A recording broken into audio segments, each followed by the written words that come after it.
Hi, everyone. Welcome to Off the Wall. I'm Robert Rutherford. I have a really interesting guest, as usual, today, Jeff Troy. Jeff is the Vice President of Quality Assurance for a large developer in the California region. Hi, Jeff. How you doing today? Hey, good, Rob. Thanks for having me. Thanks a lot for coming out. What's been happening with you? Well, we're building a lot in SoCal and in NorCal, and also we're working a lot going into our older projects and bringing them up to date. Meaning, could be changing out in the old days, you use single pane windows. We're going in and putting in dual glazed windows. In some cases, we're redoing the exterior envelope, going through replacing roofs, stair systems, and so forth. So, been pretty busy. Yeah, with all the new stuff, and the remodeling is never ending, right? It's never ending. Yeah, you're always having to deal with maintenance issues. It's kind of like the Golden Gate Bridge. When you get to the end, you got to start over again. Exactly. And there's quite a few units out there that have been completed. There is. For you guys. Yes. Yeah. Yeah, we got about 70,000. Is that all? I thought it was like 100. It will be soon. We're working that way. Yeah, for sure. So mostly up in Northern California now, or? No, it's both. It's about equal right now, Northern California and Southern California. Yeah. So we have a couple large projects going right currently in Northern California, and the same here in Southern California. Good. So the future's looking bright for the company as far as you're going to keep on building. Yes. The future is always bright for the company. Excellent. Yeah, I mean, and the diversity within the company, bright future. Yes. Very good. That's nice to hear. Yes. That's really nice to hear. So, Jeff, how did you get in the industry? How did I get into the industry? I wish I would have known you were going to ask me that question. I would have thought, actually, a friend of mine, after getting out of college, had asked me what I wanted to do, and I wasn't sure. And he hooked me up with his uncle, who had a plumbing company, and I worked with him, his uncle, for a number of years. And then I was working out on a construction site, and a gentleman asked me if I'd be interested in coming to work for the owner, the developer. And so that was probably 40 years ago that I ended up going to work for a developer and ended up getting into the construction management side of the business, which is what I really wanted to do. And from there, really, in my time in the industry, I've only worked for 4 or 5 companies. Wow. I've been blessed. Yes, you have, for sure. You are working with some great people that you get along with. Yeah. And that is... I love what I do. Yeah. Never a dull moment for you. No. You're always having to watch the way things are getting put together. And there's a lot of components on the stuff that you guys are doing. There is, and the industry has changed a lot. Mm-hmm. Yeah. I found that going into the reinvestment side, we're going into projects, Rob, that were built 20, 30, some 40 years ago. And the systems and how things have changed, such as, the WRB used to be, they only put one layer on the walls. And today we put 2 layers. And I can even remember back when you were putting 20-minute paper on the walls. Now it's 60-minute paper, and 2 layers of it. And in some cases, one of those layers being a textile type of fabric, which is the case for my company. What we use a textile type product, and then on top of that, 60-minute type D.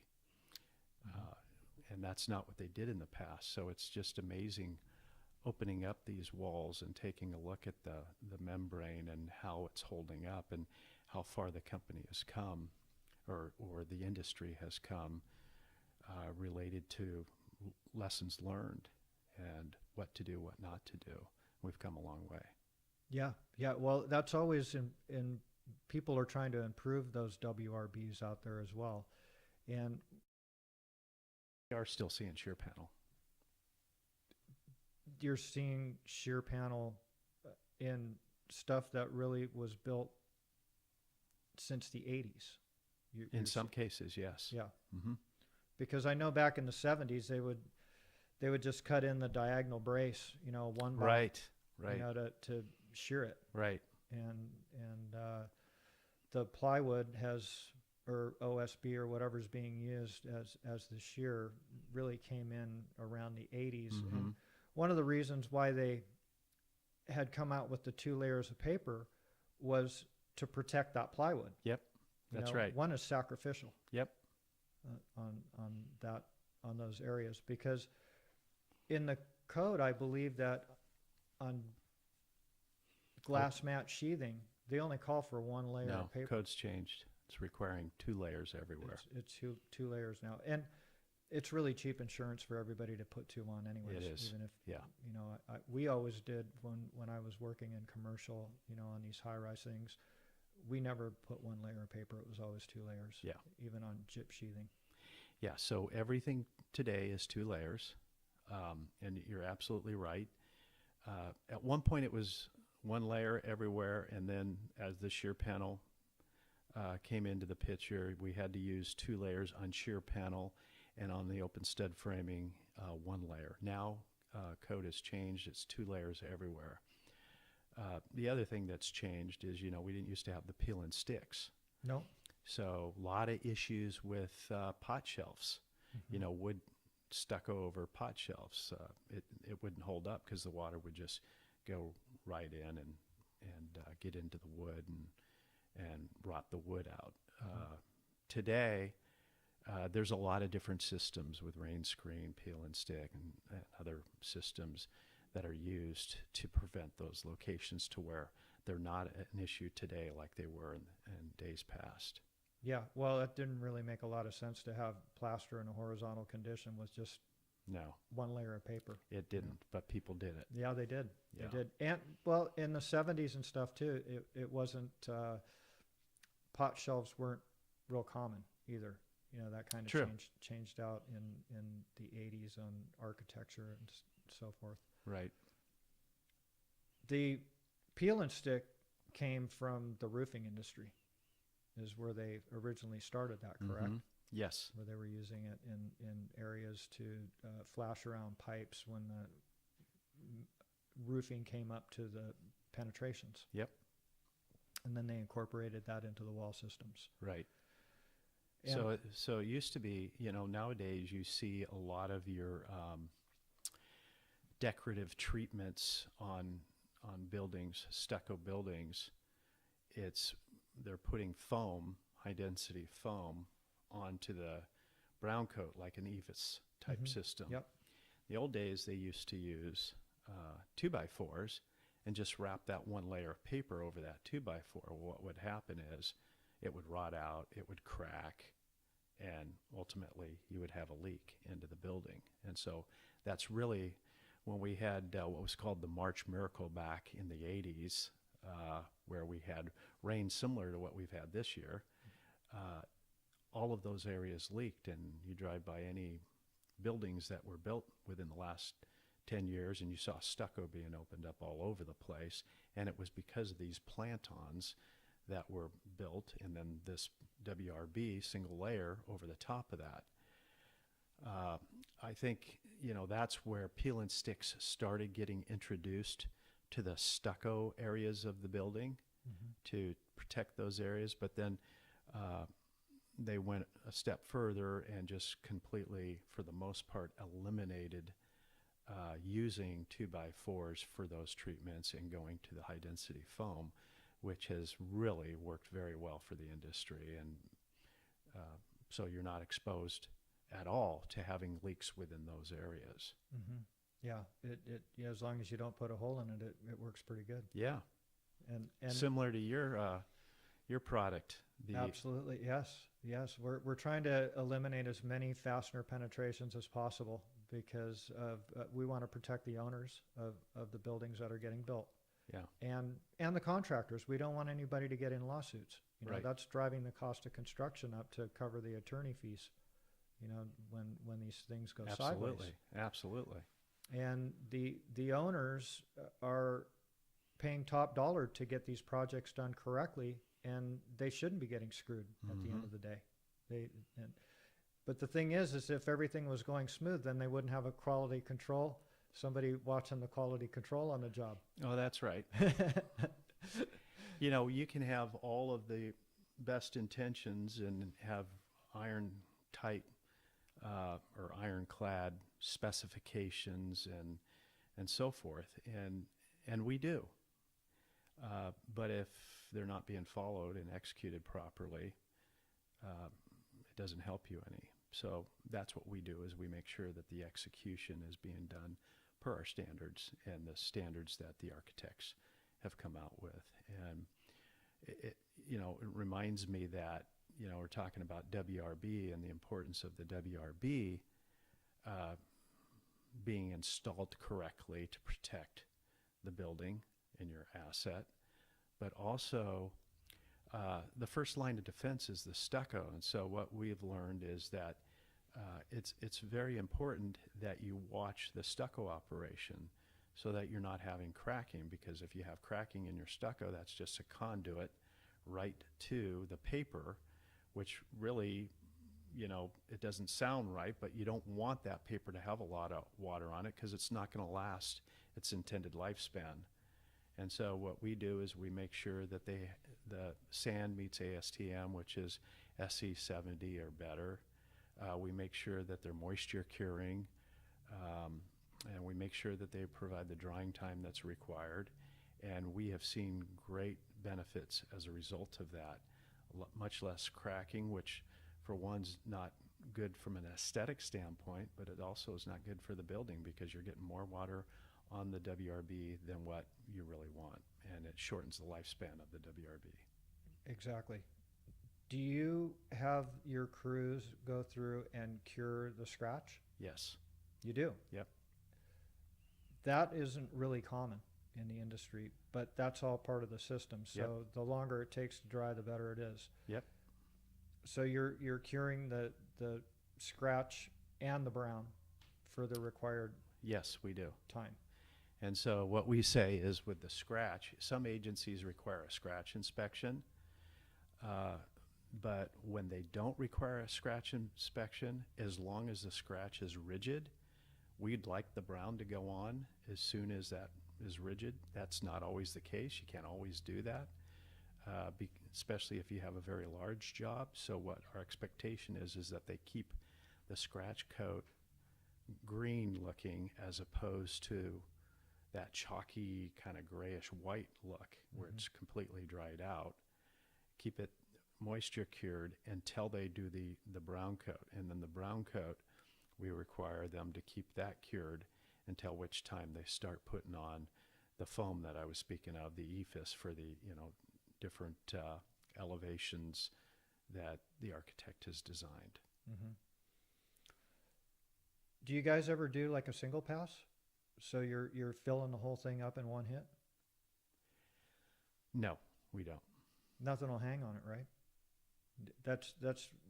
It's kind of strange in the cement world. A scratch and brown is really kind of taboo. It's a cold joint. Yeah, that's right. So if it gets hit in one hit, the full 7/8 or 3/4, you get the full 3/4, it takes longer for it to dry. Yeah. And in most cases, all the years that I worked in the field, I never, ever saw them cure a scratch. The other thing is I never saw them wet the scratch before they put the brown on. Right. And We require that. oh, you do? Yes, we do. Okay, so that's part of the program. That's in our spec, and that's something we require. Mm-hmm. So, I mean, and it is, we do see times when they don't do that, and we point it out and say, hey, that's got to be addressed. You need to take care of that. That needs to be wet down. But yeah, that's a requirement of ours. Yeah, and that's smart, because what ends up happening is that brown coat is, or the scratch is sucking all the moisture out of the brown and making it dry too fast, and it Yep. cracks out like crazy. That's right. Yep. Are you doing any projects where it's full metal stud framing? No, we are not. So it's usually a podium construction that you guys are doing, and then you're doing the first floor fill in as a lot of metal stud framing. So yes, if we have podium construction, the first level, type 1, would be metal stud framing. Then everything above that, whether it be type 3 or type 5, is wood framing. Now we're doing a lot of wrap construction today, which that's where you have the parking structure in the middle, and then you wrap the outside of it with the actual superstructure. So that would be slab on grade, and then we frame up with wood framing. How's that working out for you guys Great. on that? You like that system better? There's parts I like about it, and there's parts that I like the podium better.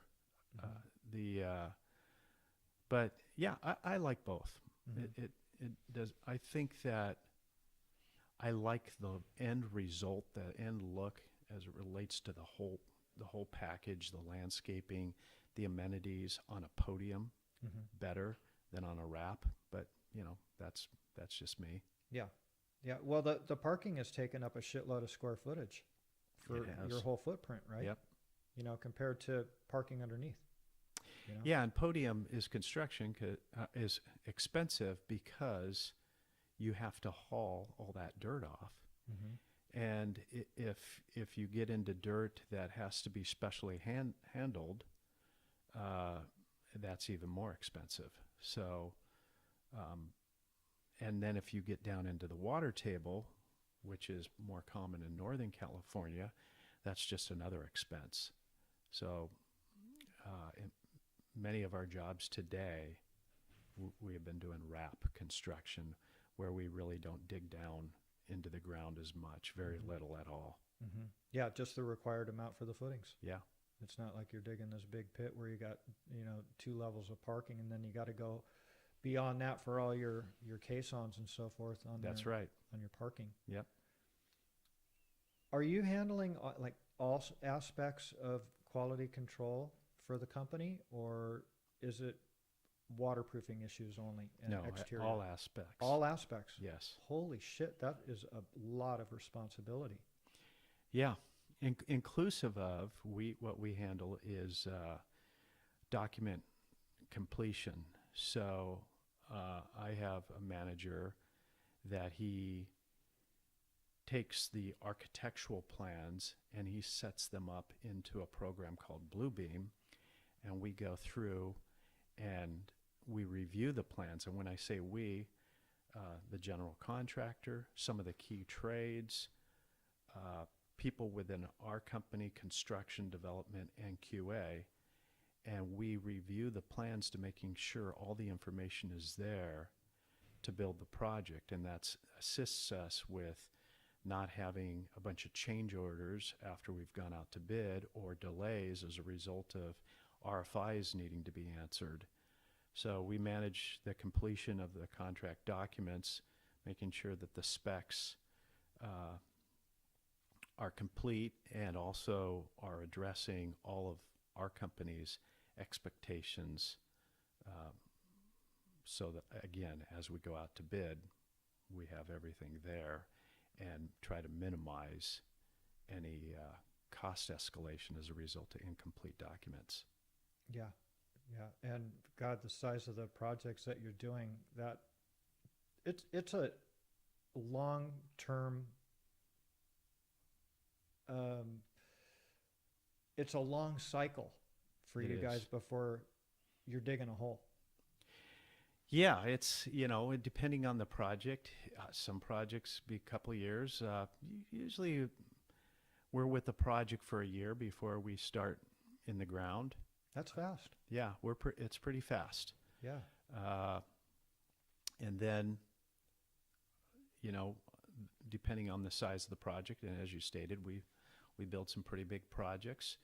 Uh, we've got a project in Northern California going right now, and it will probably be from start to finish 3 to 4 years. Wow, that's a lot of units. Yeah, So you're doing that in phases. we are. We're doing it. We have 3 phases, and out of the 3 phases, we have 7 buildings. Wow, that man, it's unbelievable the size of those. They're mini cities.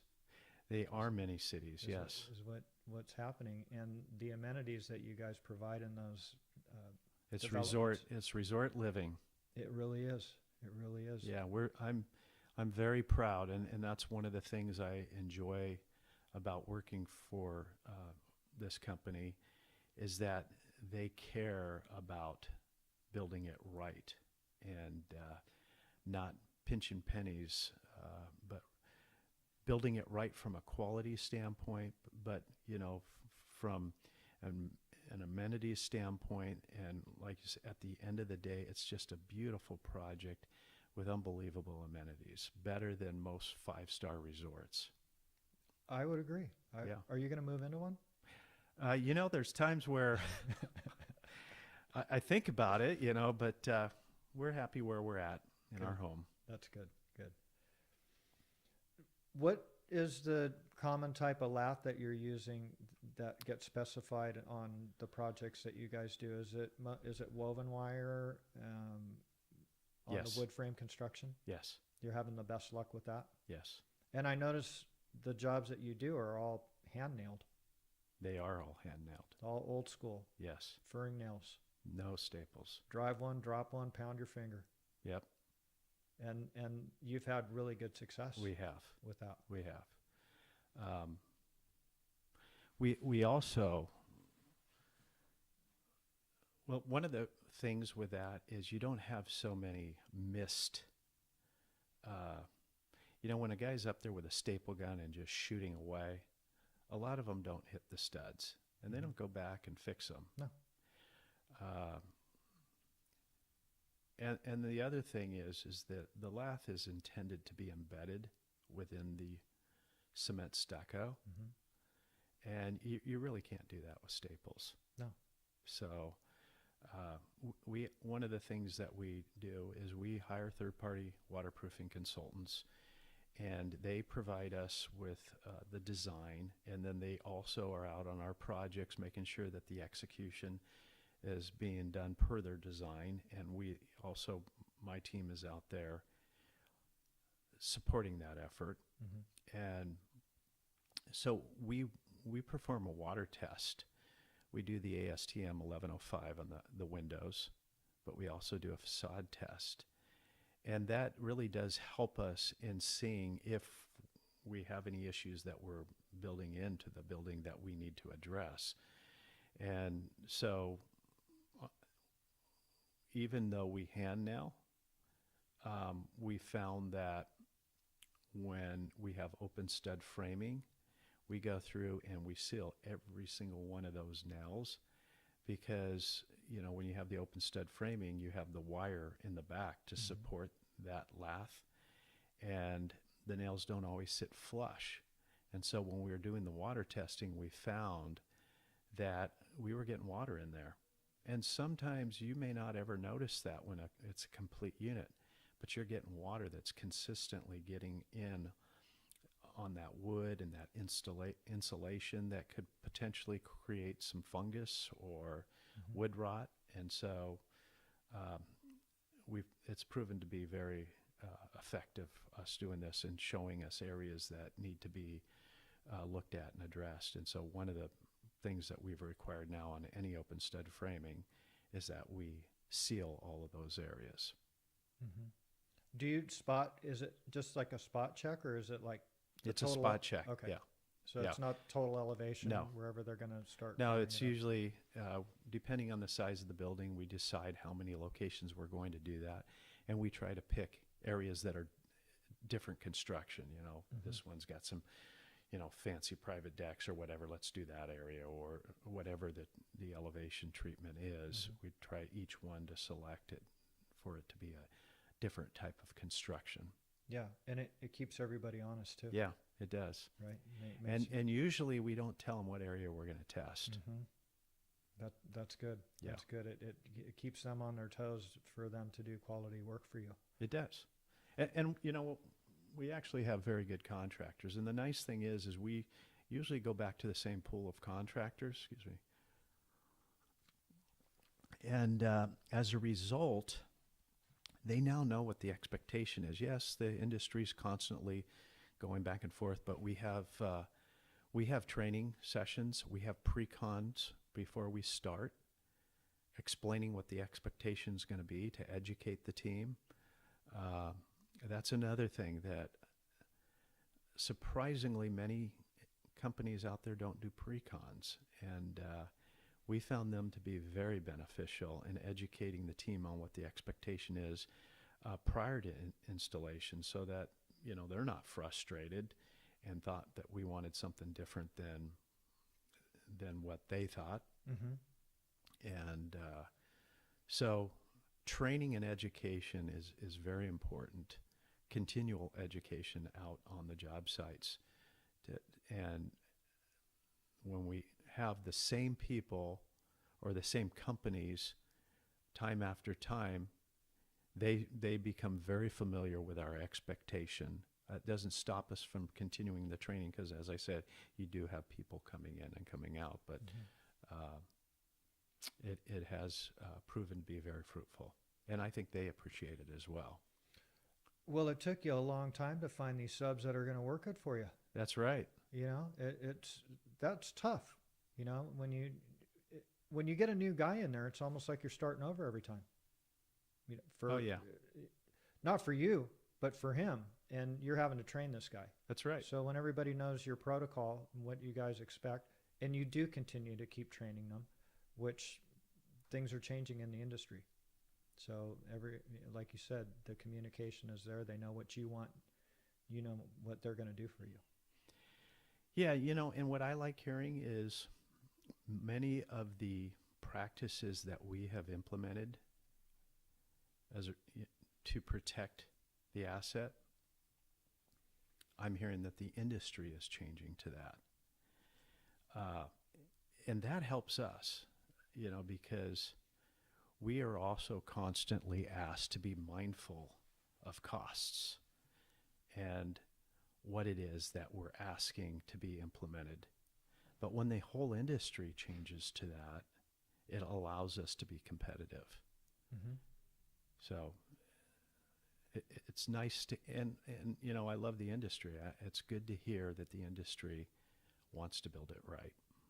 Yes, yeah, and it all comes down to the training with the new guys that are coming into the industry. It does. How they're trained by the journeyman and the foreman to do it correctly. Right. What do you think of tie-on metal lath? That eliminates a lot of fastener penetrations. It does.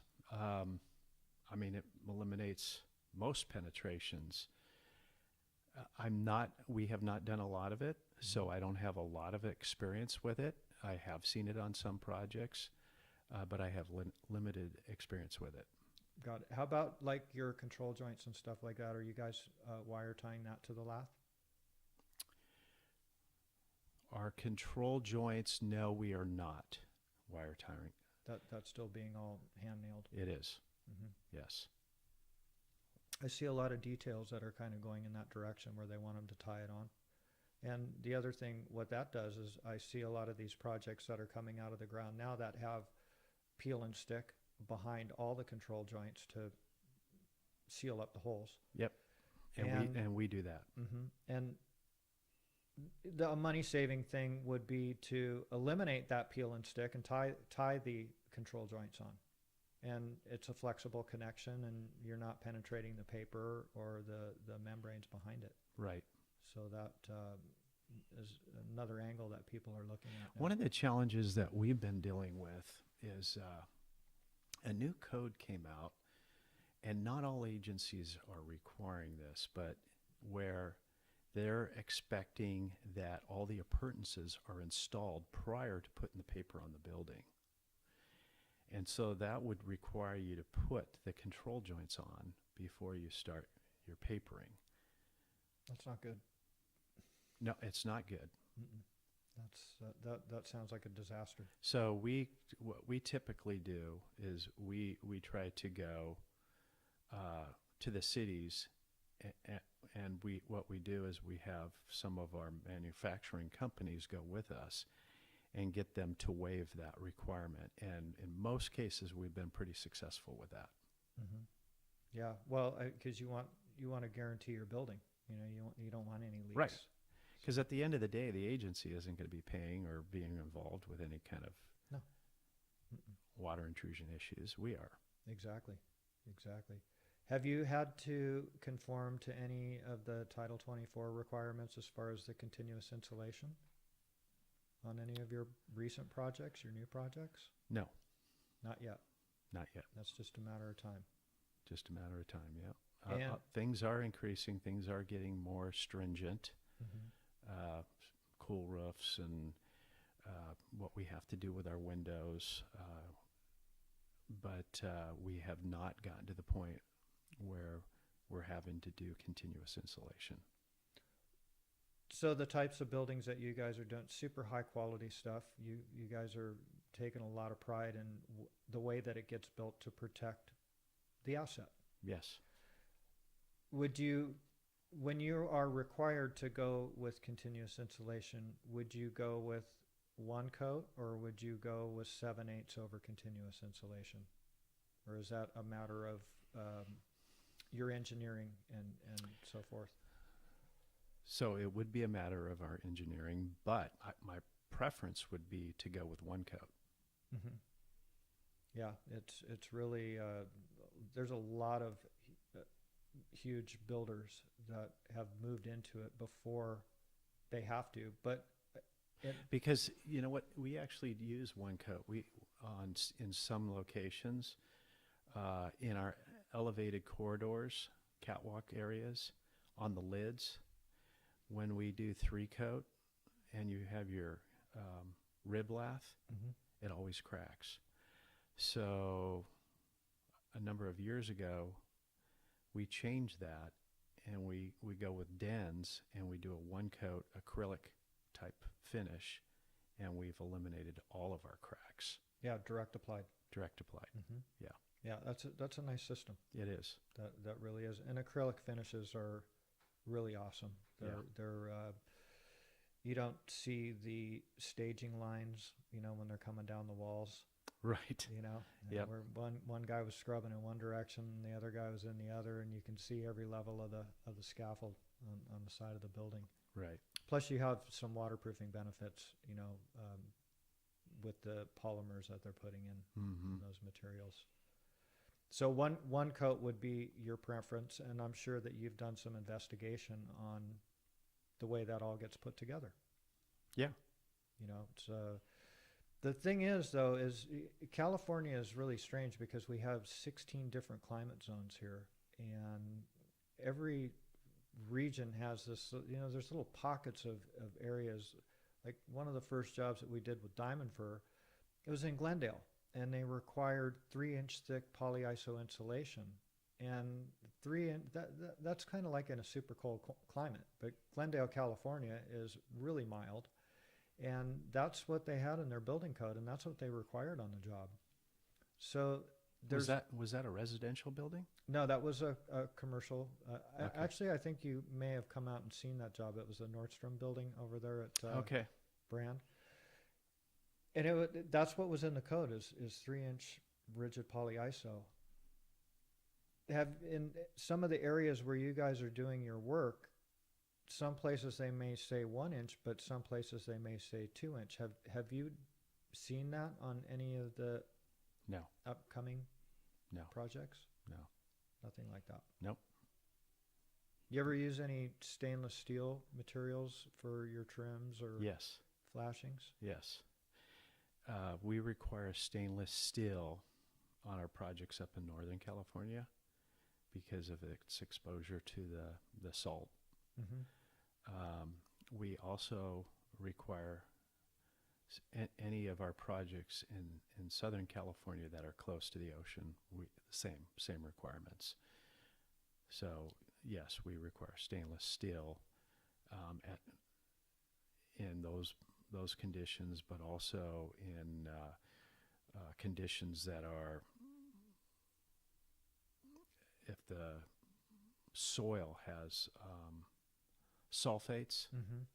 we'll require that the weep screeds stainless steel Yes. if it's high in sulfates. Mm-hmm. How about zinc? Do you use any, where you guys call out any zinc trims or anything like that? Because that has a long life as well. No, we don't. Yeah, Mm-mm. it's a little harder to work with because it's so soft, but it has a long life. Yeah, for I corrosion. haven't worked with zinc. Yeah, it's expensive too. But do you require like like some of your, if you were going to go with stainless steel, your drip molds and so forth to have like hemmed edges so it's not that raw Yes. edge? Yes. That you're requiring that. Mm-hmm. Yeah, that takes care of a lot of back end issues for you Yeah. guys when you go in that direction. Yep. That's really smart, and you're paying attention to all of that. Yep. That's what you were hired to do. Yes. Take care of that. And we listen to our experts too. Mhm. You know, so we're not expected to know it all. We have experts that we tap into their knowledge base, and when we're going into an area that's new for us, we'll go drive and look at other buildings and see how they're performing and how they're holding up. And based on that, we'll make some determinations. If, for example, if we need to use stainless steel. Mm-hmm. Yeah, that's really smart to do all that legwork Yeah. before it comes out of the ground. Right. You know what you're going to do. You know what your budgets are on it, and that takes care of all those back end issues for you. What's been going on with your surfing scene? Last time I went was Christmas time. Went out with my brother-in-law, and I'm sorry to say I have not been since.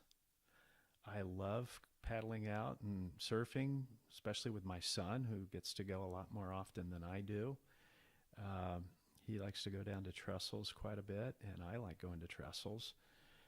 So, you know, you have to be in good shape to feel good and have fun out there. And I did get in pretty good shape last summer, and still, even with that, didn't get to go as much as I would have liked to have. But I've since let myself get back out of shape, which kind of keeps me out of the water. And as I get older, I don't really like the cold water as much as I like the warmer water, I agree. even though I have a pretty nice wetsuit. Yeah. But it's my hope to get back in the water real soon here. Yeah. Well, summer's coming up, and so are those afternoon winds. So you got to get out there early. Yeah. Get that done. Yeah, I have a buddy that tells me, just keep your board at my house, and after work, come down, we'll go surf, you know. Blown out. Yeah, I know. That's the problem. Blown out. Yeah, have you tried the stand up yet? So, what do you mean? Stand up paddle catching. Oh, waves? no, I haven't. No. I think you might like it. You know, I've done some stand-up paddling with some guys from work, and it was fun, but it takes some getting used to. Yeah. There's a little trick to it. Yeah. Like everything. Yeah, I it's- can't imagine getting on a wave with that. Yeah, being in the open ocean compared to a harbor is a totally different scene. Yeah.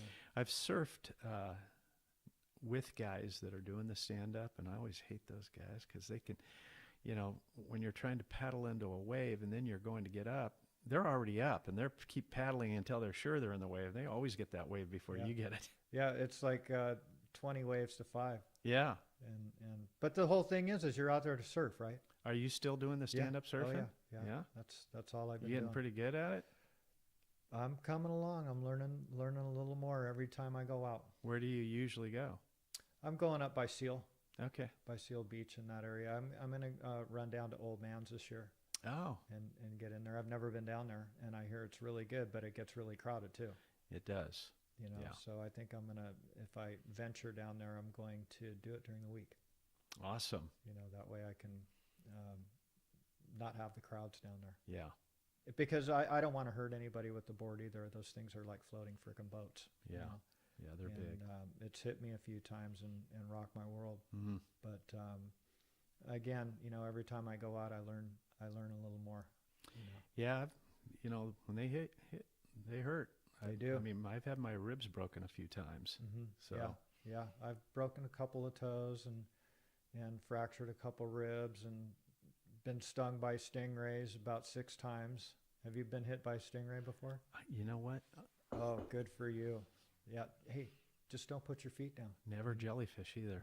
You never have Yeah. to worry about that. But there's a lot of them where we go out, and you don't, you do the shuffle and all that stuff, and they're just kind of hiding out there. So, a few years ago we had like 40 great white sharks out in front of my I remember. house. Yeah. And so it kept me out of the water for a while, and finally I had to get in the water, and nobody was seeing them out there, and so get like knee deep and get on the board and take one stroke of the paddle, and there's like a 5-footer that goes right in front of my board. Made it out past the wave line, and then I've got 2 of them like circling me and checking me out. They're like dogs, dude. They're super curious. They come right up to you. Yeah. And then as soon as you like touch the water and they hear something different in the water, they split. But I never started surfing because I was afraid of sharks, and then finally get my frickin' sea legs out there, and now I got them in front of my house. But there's only been a couple of them this year, and the juveniles come in there. These were like 8-footers, and they come in and they want to eat those stingrays. So we get rid of the stingrays because they're eating them all, but then we got great whites out there. So one of my buddies would go out there every day. He actually named a few of them, because he would see the same ones out there. It was wild. They got the Fish and Game out there, and all these scientists out there trying to figure out why, because they never had them there. Yeah. So it's they don't know if it's the warm water or what. My whole life, and I've surfed my whole life, I can't say, I'm sure they're there and I just don't see them, but I can't say that I've actually had a shark in the water next to me that I've seen anyway. I always like when I see dolphins, because they say you see a dolphin, there's no sharks around. That's not true, because I witnessed that. Oh, is that right? Yeah, they were right within where the sharks were.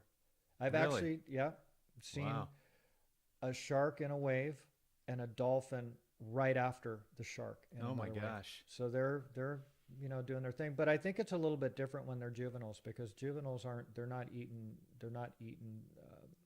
juvenile sharks or juvenile dolphins? Yeah, juvenile sharks. Okay. So they're like 8 feet and under.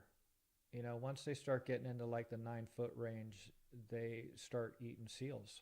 That's what they want. Yeah. And the way that we can tell how long they are is, we're on these 9-foot stand-up boards, and so when they come up next to you, you can judge how big. Do they are. bump you? Nope. No, haven't bumped.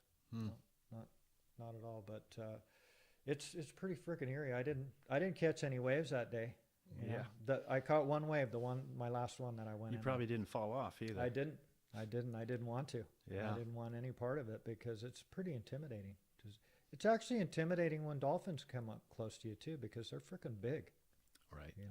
And it's their world. Yeah. You're just a visitor. Yeah. Out there. So it's you have a razor too, right? I do. You guys go out to the desert and play out there? Yeah, we do. Yeah. Didn't get to do it much this year. We remodeled our kitchen, and that took all of my weekends from New Year's till this day. We're wrapping up. We're pretty much done. But yes, we do. My son, he's got a dirt bike, and we've got a quad, a couple other bikes, and we have a great time going out and playing with friends out there in the desert. And it's a good time. Yeah, for sure. Do you go to Glamis? So we go to Ocotillo. We go to Johnson Valley. We'll go to what's it called? Knott's Berry Farm owns it. I always forget the name of it, but it's a lot of fun. They have reenactments out there. It's out by Barstow area. Okay. And we have a great time. Yeah. You've got a toy hauler, and you throw them in there and camp out for the weekend? Yep. That's fun. Yeah, a lot of fun. You go out there and shoot any guns? Sometimes. Yeah. Yeah, I don't typically bring guns, but usually there's some people that do, and we all go out and we'll shoot them. And Yeah.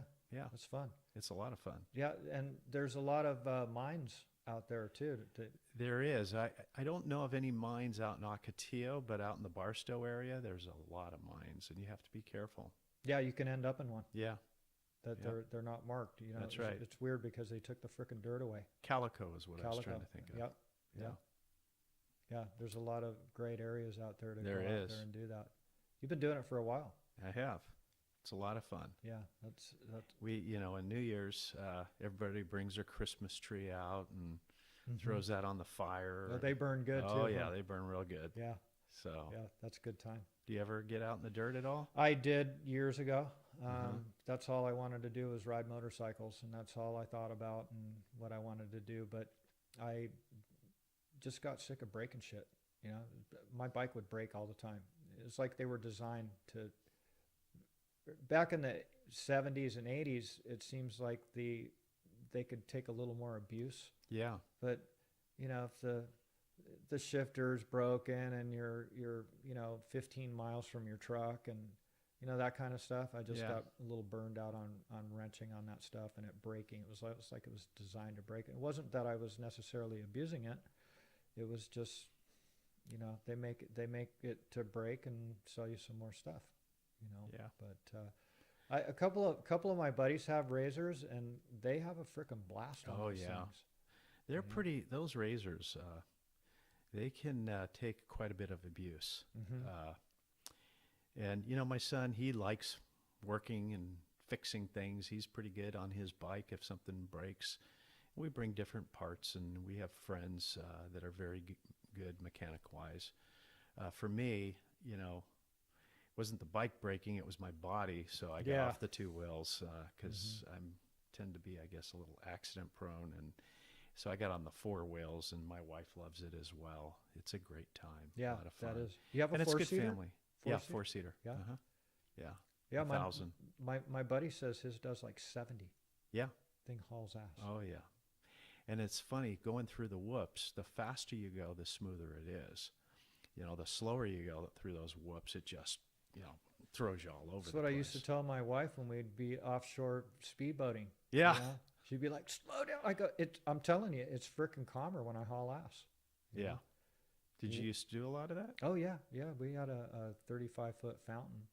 We take that thing over to Catalina and stuff, and it's like launching your frickin' motorhome off of hoopty-doos. Yeah. But the thing is when the swell is timed out correctly, and it's not wind chopped out there, it's like you're climbing sand dunes. So like when you're 15 miles offshore, you're seeing like sand dunes from the swell. It looks like the frickin' desert. Mm-hmm. And when they're timed out right, you're climbing up these 6-foot swells and you're launching off the top. I mean, the boat is fully airborne, and you're landing on the back side. And when it lands, and you're right, you can't even feel it land.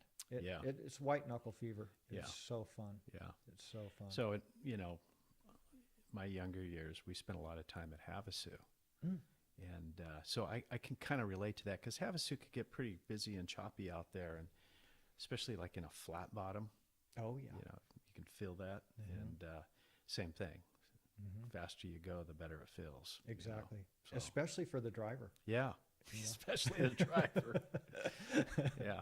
Good That's times. Yeah. That we went down there a lot too. We Havasu? we boated a lot down there. And Camped out at Crazy Horse. didn't do too much camping, man. I don't care how hot it gets during the day, but I want to get in some AC. This at is when night. I was a kid. Got it. So now if we go down there, we don't camp. We stay in a house. Yeah, that's the only way. I mean, it can be 120 degrees outside, but you need to get in that AC Yeah, at night. And right. It's brutal. Yeah. It's brutal. When I was a kid, we'd wake up in the middle of the night, go jump in the lake, and go back to sleep. Because, like you said, it was that hot. Yeah. 110 during the day and 109 at night. Yeah. It's brutal. Yeah. But we had a lot of good times, and Yep. graduated our way up with bigger boats because it got super popular, and you almost needed like a 35-footer. out there. It was the 35 footer was actually boring because you want to launch that thing. You know, you want to get it airborne. And it was just leaving this big old nasty wake for these 21 footers. You don't do that anymore, huh? No, that ship sailed and had a great time doing it. And it's a lot of schlepping for boating. Same with the motorcycle gig, you know, getting everything ready and making sure you got all your stuff and clean up. It is. You know, it was so fun. So now when I float, I charter. I just charter, or I have friends. You know, I'll fill their tanks up and go out there and have a few beers with them. But it was really fun. Where do you see the lath and plaster industry going in the next 10 years as far as new materials and things? Because you've seen a lot of changes. I have. Well, I think what's going to change it the most is the direction California goes with Title 24. And as they become more stringent on low-rise construction, I think that it's just a matter of time before we see all these buildings go to Eifs systems similar to high-rise construction. So I believe that's the direction the industry is going. Yeah, the continuous insulation. Yep. Do you think that your company would ever consider going with Eifs, or would it be a foam with thicker cement? Because Eifs is thin. I think we would go Eifs. Yeah. Interesting. That's they've come a long way with their fire stuff too. Yeah. You know, they were having a hard time passing that. But we've had projects before where, because of what the facade finish was going to be and the look that we wanted to have, we entertained doing Eifs, and then those projects ended up changing the design, and we didn't end up going that direction. So, but I do believe that ultimately that's where the industry is going to end up, and that's code's going to mandate that you have no choice. you have to do it. Yeah. And they don't care where you put the insulation. You can put it on the inside, but you're burning some square footage. And That's right. You can't get up through the floor line. Yep, that's right. So it makes it difficult. And then your light switches and your doors and all that stuff, it just makes a lot more sense to put it on the outside. Yep. You know, go straight up the wall. And keep the scheduling going correctly. And most importantly, as you said, not affecting the net rentable. How about fiber cement siding? Have you guys put any of that on yet? No. Again, we've looked at a type of rain screen type product similar to that, but we're mostly all stucco. That's what our owner likes, and the end result that we get with that, we don't typically use any type of siding materials. Any drainage mats? Are you guys venturing into drainage mats for behind your stucco? Not yet. Not yet, because we're seeing more and more of that come up. I know. And we have looked at it. I've gone and met with different suppliers and walked projects, but currently we are not using. We use drainage mats in some locations on large pot shelves, but on the vertical surfaces, we do not use drainage mats.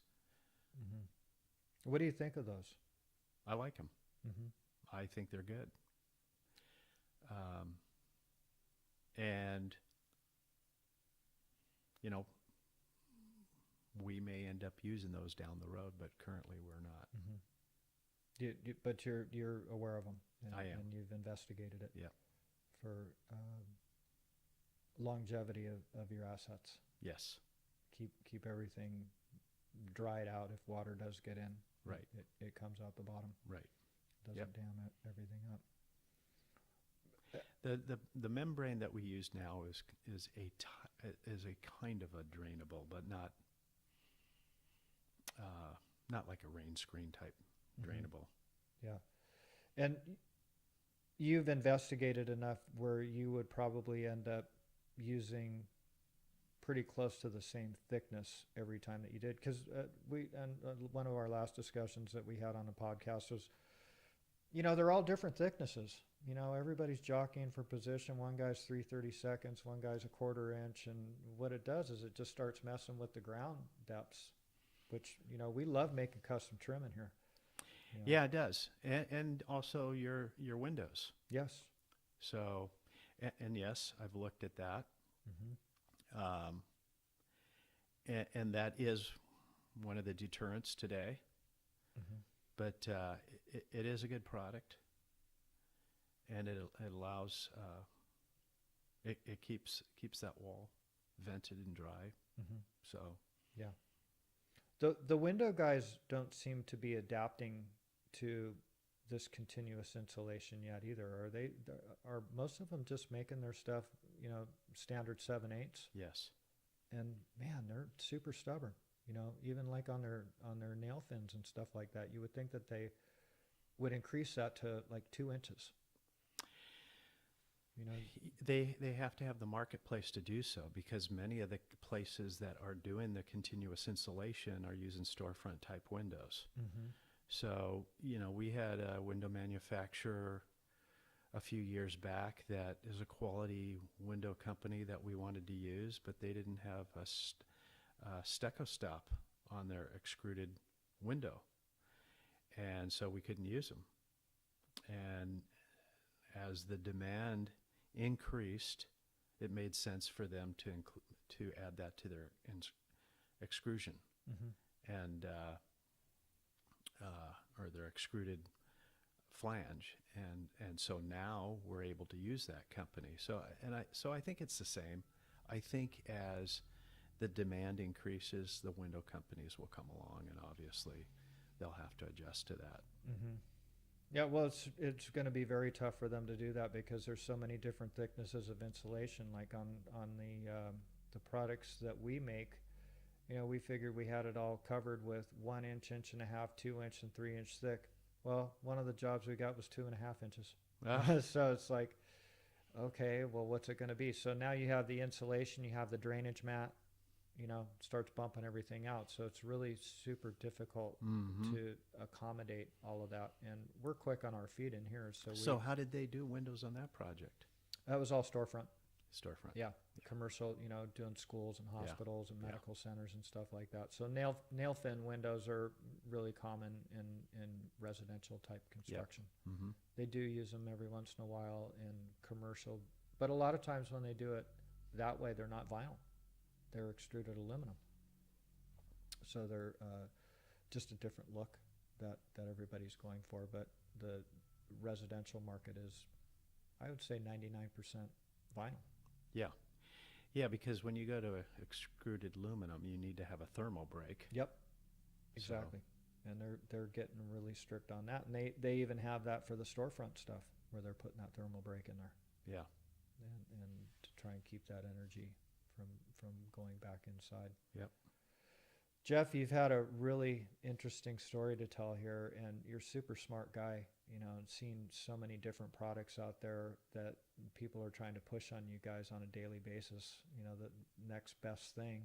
And you guys have to make decisions on that and investigate it, and that's tough. It sounds like you have a great team working with you. We do. Everybody's on the same page. They want to make a great product for the end, and we don't make the mistake of pretending that we know it all, but we surround ourselves with people and companies like yours that help us figure things out and how to build it right, and that's served us well, partnering with the experts. That's smart. Yeah, it is. That's really smart. It is smart. That. And the company that you're working with is just a first-class operation. They do everything right, and it's always been a pleasure to deal with everybody in your company. They're just total professionals and really open-minded about listening to new ideas and I coming agree. up with some solutions. Yeah, I'm blessed to be there. Great Yeah. company. Yeah, you've done very well. Congratulations Thank on you. that. And I think we've run out of time on this thing. Okay. Jeff. Thank you very Thank much you. for joining us. Appreciate it. Appreciate it. Thanks.